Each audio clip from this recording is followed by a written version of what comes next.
I'm here just to talk a few things about the inland fisheries. Yes, marine fisheries, small-scale fishes are marginalized. We should protect them, but at least they have got some voice. But then our brethren in the inland sector, they're totally voiceless, faceless, and invisible. Again, as I told, there is no definition, but this is all the more true in inland sector. Apparently, you can say that the capture fishers who catch fish from the river and the lakes, they are the small scale aquaculture, they are small scale, and the industrialized large scale high tech aquaculture is large scale. But that is very deceptive. There are so many things in between. There are the culture based fisheries, that is what is happening in reservoirs.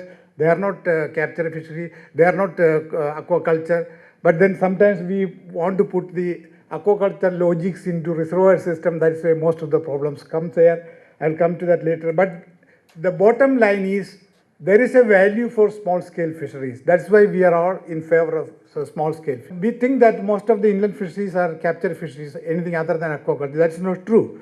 Because what you see in reservoir, it is called enhancement or a culture-based fisheries where we stock and recapture them.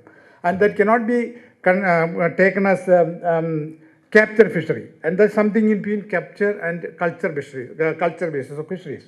Now, the one thing I talked about sustainability. What is small scale fisheries relevant is, you can see that as you move from the capture fisheries in the rivers to the high intensive aquaculture at the top, see the production increases. So when we chase the production, what we lose is the sustainability. You can see the sustainability as you go from capture fisheries, then enhancement, culture-based fisheries, and by the time you reach the cage culture and recirculatory hyper-intensive aquaculture, you lose on equity, you lose on sustainability, you gain in production. So this is something, what we are interested in something via media, so somewhere it is more compliant with sustainability and equity. That is what we are aiming at. Now reservoir, that's the biggest, largest inland fishery resource we are having. We have 3 million hectares of reservoirs in this country.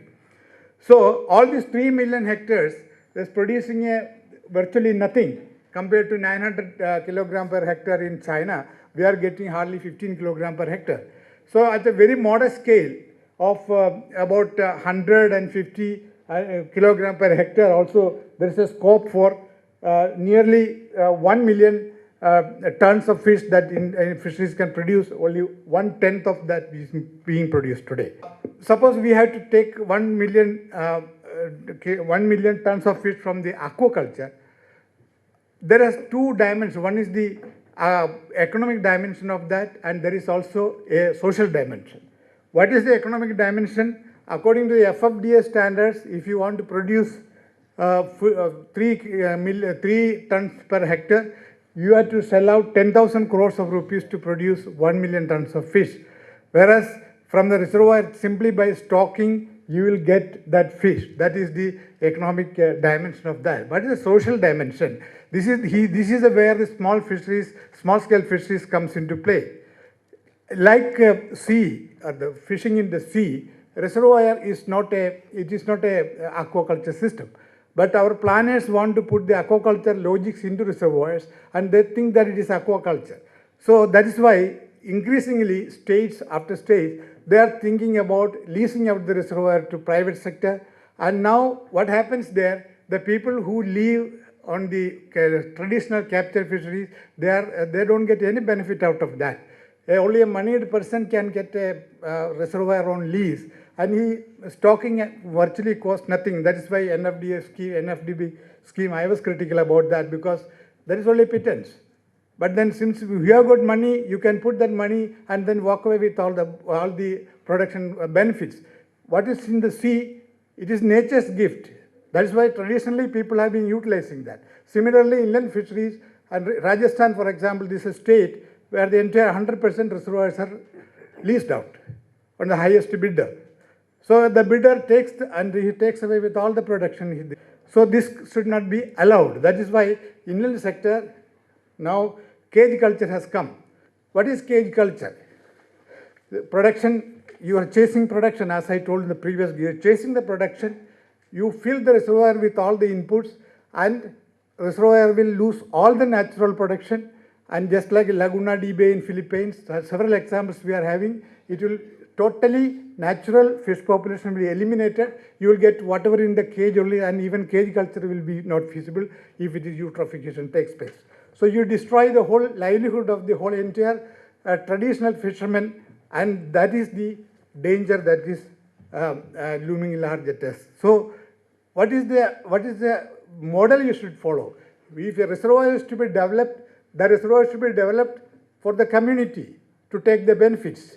If 4 million, if 10 million tons is become 100 million tons, so that additional 90 million tons, the profit will be divided among the community. That is the cooperative or community management. So reservoir should be. So finally, what are the opportunities for small scale fisheries in inland sector?